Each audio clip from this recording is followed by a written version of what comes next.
And so the crabs in the barrel type of mindset of I need to get in that space to have it, not to occupy it, that is the quickest way to demise.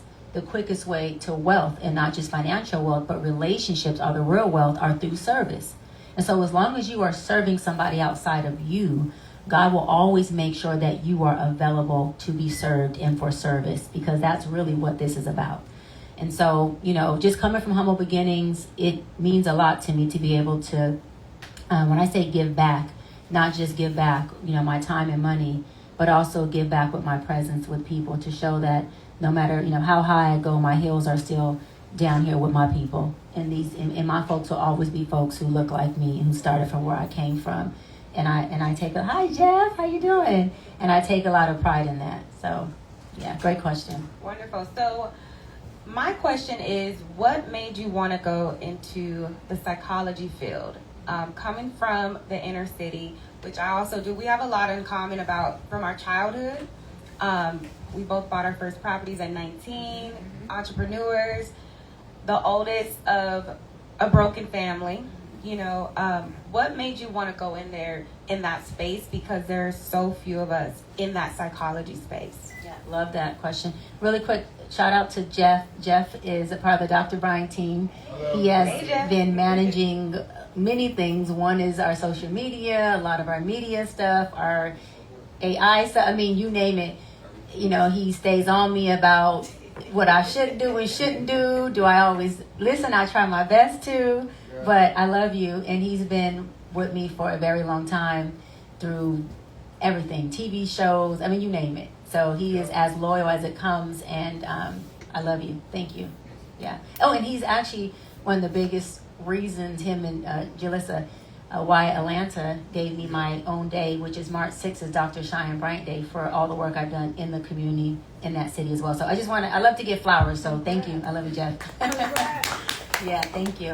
But I got in this field of psychology because I seen, I grew up in a very loving household with a family who, I always say just straight gangster. When I say gangster, doesn't mean they had to be from a gang or they gang bang. Just mean we didn't play about each other, okay, at all. We would air this motherfucker out for each other. But our environment was very toxic, and there was a lot of dysfunction in the environment, although we had a lot of love. And with that, I just knew a couple things, that I had to figure out what type of dysfunction or toxicity needed to be identified, how we process through that, so that we as a family can produce just a healthier relationship, a healthier environment, and that is something we can pass on to our kids, my nieces and nephews, and so forth. So as a young girl, I first thought about law school, because I said, with my mouth and my mind, and coming from the streets, and then becoming book smart second, because I always say, my second nature was, streets. Book smarts came out. I taught, well, this is how you be a man. This is what men do. This is how men talk. This is how men feel. This is how a man is when he's vulnerable. And it's not soft, it's power, it's strong. And so with all that, I thought, well, how can I add and contribute to that? How can I add and contribute to Black women not always having to have the superwoman effect, not always feeling like they have to carry everything, right? And being able to trust, and how can I help Black women also learn that, there are amazing men out here. There are absolutely amazing Black men out here.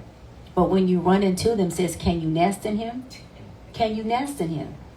Can you be in the passenger seat and shut the hell up and let this man drive? He shows you he can drive. But can he drive, sis? Or is it that you are too heartbroken, institutionalized? You are too dysfunctionally institutionalized that no matter how good of the man is, you can't just sit in the passenger seat and put your feet up. Because you got to make sure he makes a left and makes a right and stops at the stop sign, and he driving too fast, he driving too slow, and he going to... Wait a minute. At what point do you let the good man lead? We're not talking about the man who can't lead, but the man who can. Because what happens is we then create a norm with that good man that teaches him that all the good in leadership that he does have, maybe it's in vain. It makes him double think that maybe he can't lead, when the issue isn't always the man. And this is where I got a little bit in trouble, which I don't care, with some of the Black women is because I started to hold everybody accountable when I've always been fair. There's also accountability, sisters, we have to take. And we have to teach each other, right? How we nest, how we trust. Not only men, but each other. Because until we can trust our man to lead, no matter how good he is, we won't be receptive to it.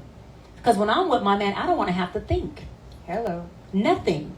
And so if I can't just get in the car, sit down and say, baby, let me know when we get there, as I scroll on social media, or I take me a little dip back and I relax, then guess what, sis? Say, now it's just a conversation, because every problem is just a conversation away from what? A solution. But if we're not having conversations and effectively communicating, then we have nothing but issues and no resolution. And if all of our conversations, or are we a community that can, now we got an issue with you. Now we want to cancel you. But you can't cancel what you didn't give. Hello. Next. Okay. I just love her. Love her to death. So you talked about this a little bit. So let's dive into what made you write Live Your Purpose. I think it's important that we touch on, you talk about being in the wilderness. You talk about different things in this book. And she did her homework, y'all. I did. As a community, we do lack a lot of, I don't know if it's emotional intelligence or just the bandwidth to get through things sometimes can be a lot for us. And not getting lost in what's happening to us, or not agreeing with everything that's going on. It might not be what we imagined, right? So going through a lot as a child, and then even as an adult, we've been seeing what's going on, having to stand strong. Not having a meltdown. There's a lot of people that would have meltdowns. The way that social media is made. I probably would. I don't know. It's we talk about this a lot. It's one of those things where you've had to have gone through some things in order to stand tall when it seems like the public or the majority of the people are going against you, or, daddy issues, or relationships. What made you write this book, and can you go into detail about what this book means for you to have bringing it to our community? Absolutely. I wrote Live Your Promise in a three-part series within the book. I wrote it in your three-part house, which is how you think, how you feel, and how you behave, right? So the Bible says, as a man thinketh in his heart, what? So is he. So your thoughts, right, are exactly who you will become in your emotions. So your thoughts is what creates your emotions, okay? Your emotions is your second part of your house. Your emotions are what's responsible for your appetite. It's responsible for your desires and things. So women who are promiscuous, that's an emotional response. Men who are womanizers, or who are with multiple women, or even you look at the prison system, men and women who are, high on the list of committing crime, who are in prison, those folks are more highly emotional, and they're not as emotionally regulated, which says that our emotions control how we feel, and our feelings then dictate how we are going to behave. So your three-part house, how you think, how you feel, how you behave. Now, this is the part I love about the most. The only part of your house that causes a result is what? How you behave. Your action's the only thing that causes a result. So if I can check into my thoughts and say, wait a minute, I'm having these devious thoughts that are making me feel like I'm having an appetite to do something devious. If I can check my thoughts and my emotions, guess what happens? My behavior then can change. Then I'm managing myself. Because listen, we learn to manage ourselves. We do not wake up and change. We learn to manage our thoughts and our emotions so our actions show up differently. So if we can get our three-part house in alignment, that's when manifestation takes place, and that's when you're living your promise. So folks who are in their wilderness, I talk about the wilderness and the promised land in the book. If you are in your wilderness, all that means, which we all experience multiple wilderness throughout our whole life. Whenever you're about to elevate, you go through a wilderness phase. Because that's where God says, listen, the wilderness is where I'm going to have lions and bears and tigers and all these things for you to face, because it's going to build bandwidth capacity. You're going to build muscle in this space, and you're going to be a character that you need so you can sustain your promised land that's coming after this wilderness. But how many of us in the wilderness get mad at God? We get battle fatigue. And then we all of a sudden don't align none of our three-part house. Now we done thinking crazy, we feeling crazy, and we show acting up crazy in the wilderness. Because we're looking at the bears and the tigers, and we're not looking at them like, as I conquer each one, I get closer to my promised land. I use the Moses journey in my book. Moses freed the Israelites from the Egyptians, took them through a wilderness, got to the Red Sea. And the Israelites, what I can imagine is like, bro, we could have stayed in captivity for all of this. Because at least they gave us food and water. You got us out here with lions, tigers, and bears, and we thirsty and hungry. And it's taking us a long time. And now we're at this Red Sea, and it's gushing, and we can't get past. And we looking back, and the Egyptians are closing in on us. Preach. So now we're in a worse position than we were when we were in captivity. But God did say his thoughts ain't your thoughts, and his ways ain't your ways. So when he puts you in the wilderness, and you know his ways are not your ways, and he also tells you to be anxious for nothing but make your requests be known to God. And then he says this, I'll make your enemies your footstool. No weapon formed will prosper. There's a few things in that. I'll make your enemies your footstool. That means I have to have enemies in order to have what? Footstools. So why are we tripping when the enemies start to show up? Talking to you, social media. I'm sorry, I'm back. I had, let me check my three-part house.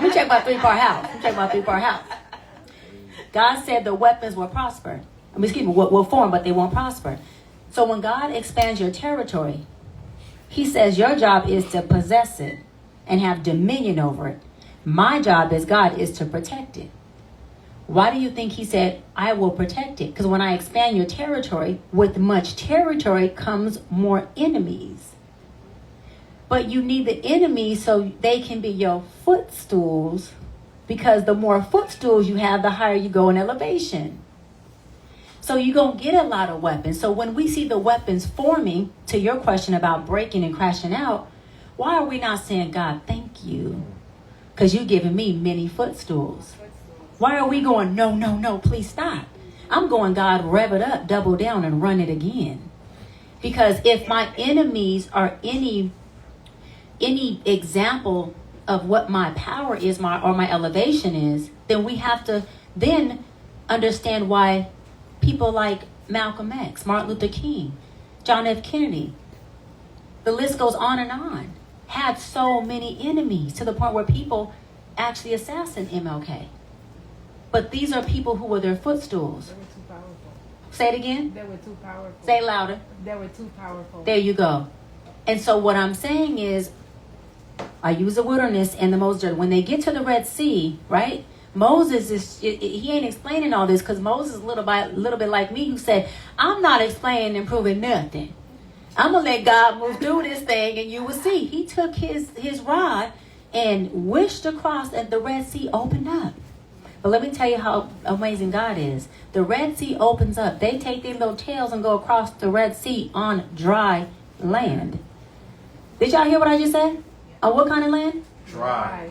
Why was the land dry? The wind. But why was it dry? This is how amazing our God is. It was dry because when us, make it to the other side, hold on, there ain't no residue on my feet. No sea. Wait, there no what? No sea, no Red Sea. No, nothing. That means everything in my past is where? Left in the Red Sea. No trace. Baby, there's no trace. Amen. Nothing. Because you've crossed over. Then he closes up the Red Sea so that the enemies, which were the weapons that were forming, could not prosper. So why are we tripping again? Preach. Why are we tripping again? Why are we letting our mind create an emotion in us that's called a false narrative, when God already told you what it is, and he said his promises never return void? We can stand on his promises. This is where they messed up at. I talk about in my book. They get across the Red Sea. Dr. Bryant had an interview preaching, giving us her family background and everything that you needed to know about Dr. Bryant and her degree that a lot is circulating, people calling her fake. So she was preaching about also relationships.